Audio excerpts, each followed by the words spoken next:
So today we are going to talk about the basics of the blood transfusion reaction. If you can see in here that firstly I'm going to start with the ABO blood group, which is the major blood group which is being found in humans.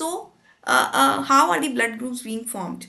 So the RBCs are having certain antigens, and what is that? That they have a oligosaccharide precursor substance which is known as the H antigen, and is composed of the glucose, galactose, N-acetylglucosamine and galactose. So these are the repeats or the H antigen which are being present on the RBCs. Now this H antigen needs to go to certain mutations, certain changes or enzymatic additions which are going to determine your blood groups. So you had this H antigen. On this H antigen, the L-fucosyl transferase has acted to add fucose sugar to galactose. So this fucose sugar has been added to galactose residue, and this forms the H substance. Now H substance is the basic substance where all your blood groups are going to get attached. In an individual which is not going to have any A or any B antigen,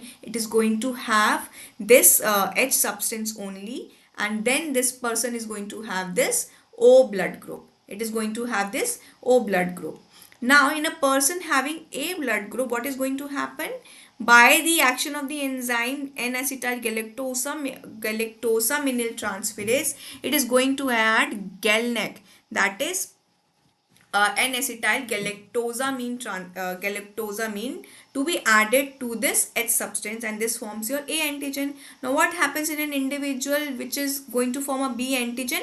There is addition of another galactose residue on the galactose, and this forms your B antigen. So you have an A antigen, you have a B antigen, and in individuals which are not going to have any addition of further A or B antigen and just the H substance, they are the O blood group.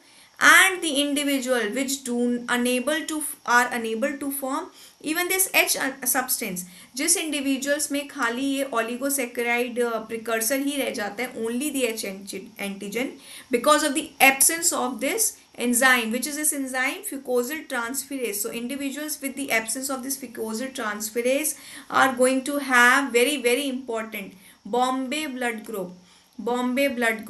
So Bombay blood group is found in the absence of A antigen, B antigen as well as the H antigen. So these individuals are going to have a Bombay blood group, and a Bombay blood group can donate and receive only from a Bombay blood group person. Now if you look at this, we are all aware of the Landsteiner law, of course we know, which says that there is presence of naturally occurring antibodies in the serum of an individual of a particular antigen. Now what does that mean? If I have A antigen on my surface, that is my blood group is A, in my sera I am going to have anti-B which is naturally occurring.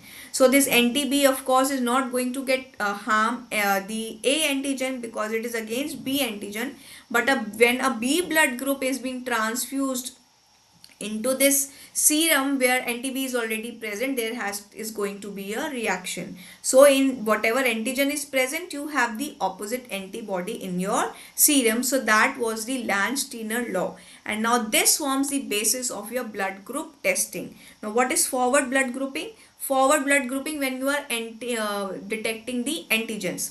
For example, हमने blood sample लिया of a patient who is having blood group A, and we add anti-A, anti-B or anti-AB sera and look for the agglutination. This is the tile method. You may be sometime be given this figure along with to see. So if you see these dot जैसे अगर मिलता है ना, that suggests an agglutination reaction. But जब ये होता है, the blood drop which remains like this, that is a what do you say, a negative reaction. Now reverse grouping is done from the serum. So you test on the serum, you add a particular pooled RBC on to this serum to test. So reverse grouping में we are testing the serum of the patient, उसमें हम antibodies test कर रहे हैं, and forward grouping में we are testing it for the antigen. So under all circumstances we check the blood group by both forward and reverse blood grouping, and the results should match. If there is any incompatibility, it is suggested not to transfuse that particular blood sample, the blood bag, to the patients. It can lead to transfusion reaction, and there's several causes. One of them is cold agglutinin disease, where and the minor blood groups, if they can be present, they result in uh, opposite or the inconclusive results in the forward and the reverse blood grouping. Now you can also see the anti-series which are in there. Sometimes this can also be given to you. They have particular colors. So anti-A, B से याद रखना, A and B. A is blue in color. So B किस color का होगा? B is yellow, and the AB is white in color. So at times it can be, or in MD exam it can be asked to you the color of the anti-sera. They are commercially prepared and they are fixed colors. AB, anti-A is blue in color. So well, now when we spoke about the ABO blood group system, it is very important to study about the RH system also. RS is what? RS was blood group was discovered in rhesus monkey. ठीक है, monkey पहले आया था कि humans पहले आए थे? Of course monkey पहले आया था. सो द जीन्स और the antigens are present in chromosome 1, and the ABO system genes are present in chromosome number 9. Very important for us to remember. What are the antigens in the ABO system? There are only two antigens, A and B, whereas the RH system has 5 antigens. Most immunogenic of them is the D antigens. So you have capital C, small c, capital D, capital E, and baby E also hai, and most important is your D antigens. Now the important thing in here about how these systems coexist together, and what is very important is कि ABO system की जो antibodies है ना, they are naturally occurring and they are of IgM type. ठीक है, IgM है तो क्या है? क्रॉस रिएक्ट, प्लेसेंटा तो क्रॉस करेंगे नहीं, बहुत हैवी है. और IgM है तो क्या है? They activate complement system whenever there is a mismatch transfusion और एनी ट्रांसफ्यूजन रिएक्शन. ठीक है, RH सिस्टम की इंपॉर्टेंट बात क्या है? That they are not naturally occurring, they are acquired, and they are being acquired after sensitization only. So RH positive individual में कोई antibody नहीं होगी, RH नेगेटिव इंडिविजुअल में कोई एंटीबॉडी नहीं होगी. बट जब आप RH नेगेटिव इंडिविजुअल को RH पॉजिटिव इंडिविजुअल से के एक्सपोजर में लाओगे, then only you are have going to develop antibodies against this RH positive, and this forms the basis of your hemolytic disease of newborn.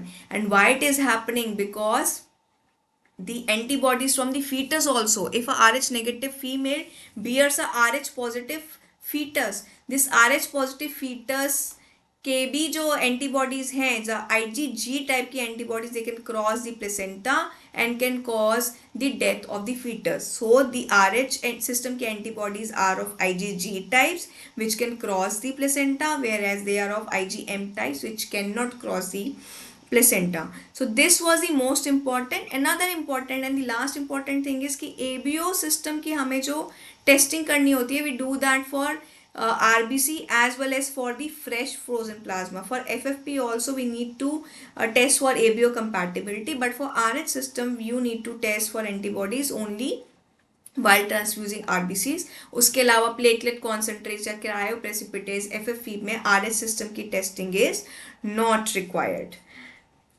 So जब हम blood, when we are transfusing, have you ever wondered that why with the storage, why do we need to store? blood को store कर रहे हैं तो कुछ ना कुछ तो उसमें changes हो ही रहे होंगे. Why do we need those blood bags, and what happens when the blood is being stored in the blood bag? So what is happening? Stored जो blood होता है, they start losing their viability. Firstly their ATP starts decreasing. ठीक है, energy इनमें कम होने लग जाएगी. तो जब एनर्जी कम हो जा रही है, of course they are going to enter into anaerobic glycolysis. और जब एनारोबिक ग्लाइकोलिसिस होती है, what is going to happen? Their lactic acid is going to increase, and with lactic acid their pH is decreasing.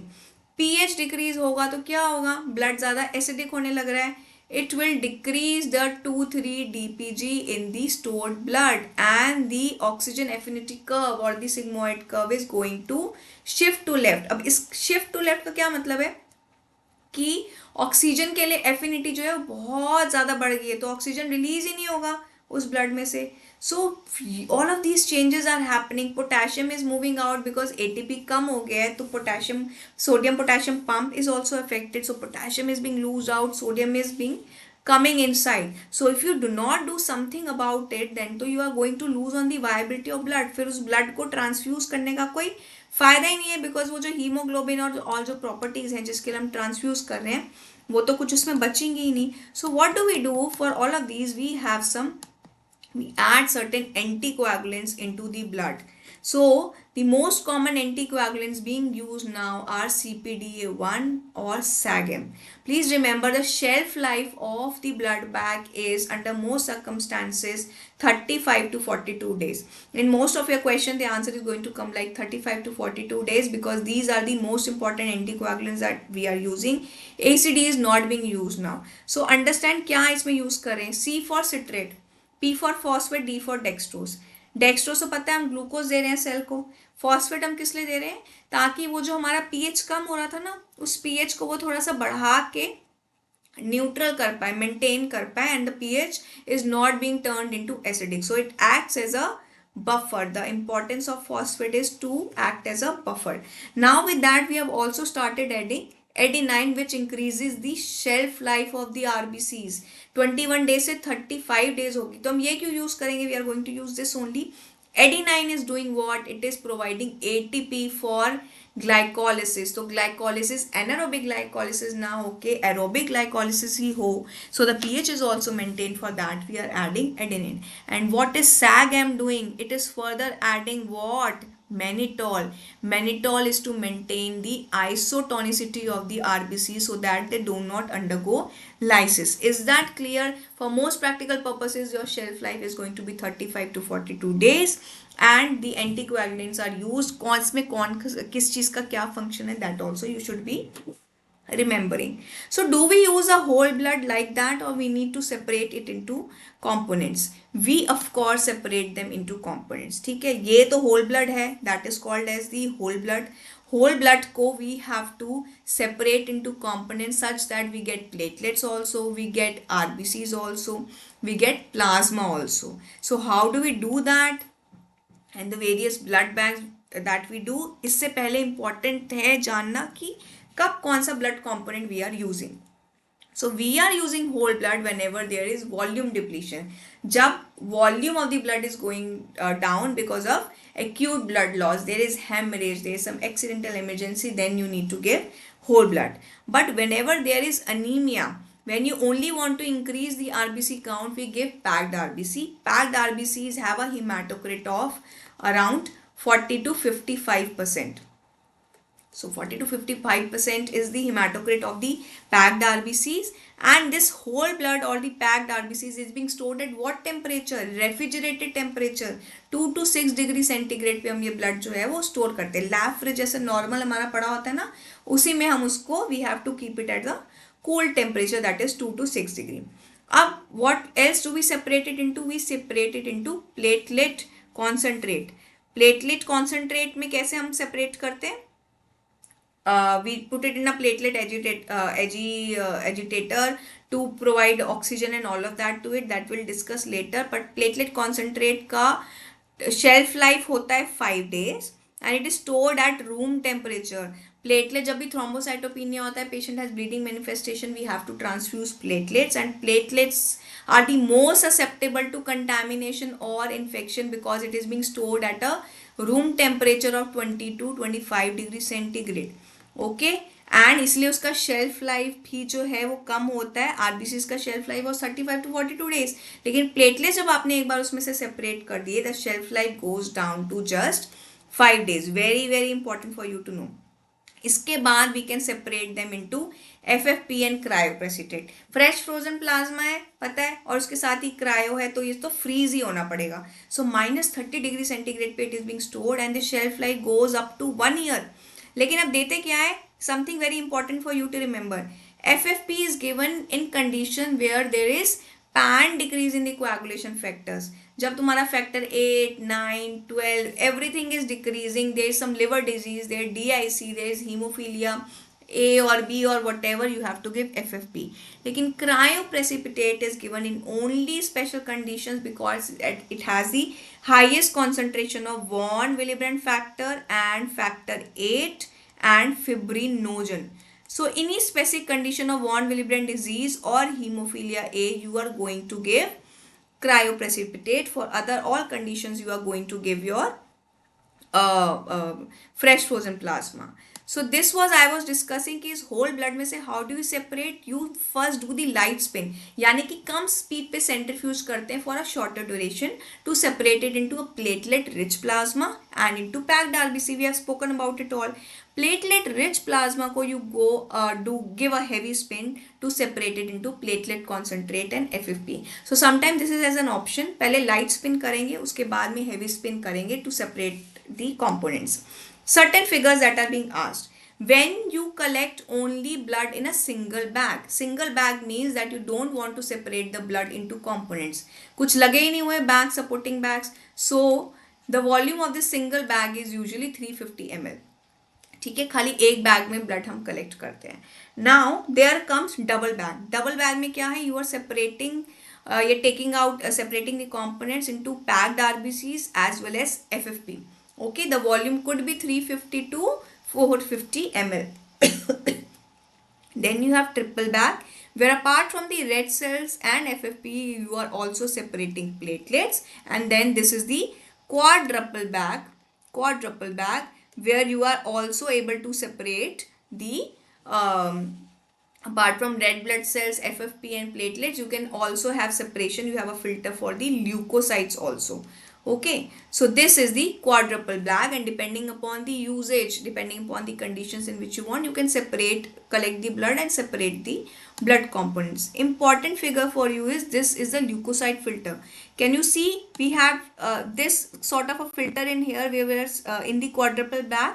So this is a filter that is to separate the leukocytes. The pore size of these filter is 170 microns. 170 microns is the pore size of these filters. So काम क्या है, leukocytes को हटा देना. क्यों leukocytes को हटा देना? Because we know that there are certain very grave complications of blood transfusion where the WBCs are involved, and in individuals who are immunosuppressed, you have CMV infection, who have HIV, who are being multiple transfused. We don't want any transfusion reactions to happen, and there when we have these filters to separate out these leukocytes so that there are no WBCs, and the leukocyte are being reduced by these filtration to a level of less than 5 into 10 raised power 6. So that much is the efficiency of these leukoreduction filters. This we had spoken about the what is the storage temperature. What is this machine? This is an apheresis machine. Apheresis machine में हम क्या करते हैं, हम खाली blood डालेंगे patient का, लेंगे, and only the specific components are being transfused to the patient. It could be plasma, it could be platelet, or it could be your leukapheresis where you are giving only the specific component. So the yield is very high. For example, apart from the as compared to the random donor platelets where the platelets का increment होता है only 5000 to 10,000 पर microlitre if you transfuse it. लेकिन अगर आप single donor मतलब एक ही donor से निकाल के खाली प्लेटलेट्स ही यील्ड करके पेशेंट को ट्रांसफ्यूज कर रहे हो, the platelet count in 1 unit goes up by 30 to 60,000 per microliter. So a single donor platelet is far better than a random donor platelet, and this is your plasmapheresis machine. It has been, the figure has been asked previously in INI set exam, so very important for you. And the last thing, of course, not the last thing for you to read, for me to teach here is that we have World Blood Donation Day on 14th June. That can be sometimes as you may not know, and a GK question only, that World Blood Donation Day is being celebrated on 14th June. Any of the queries and further topics that you want videos on, you can just leave it in the comment box for me to help you learn the concept of the things.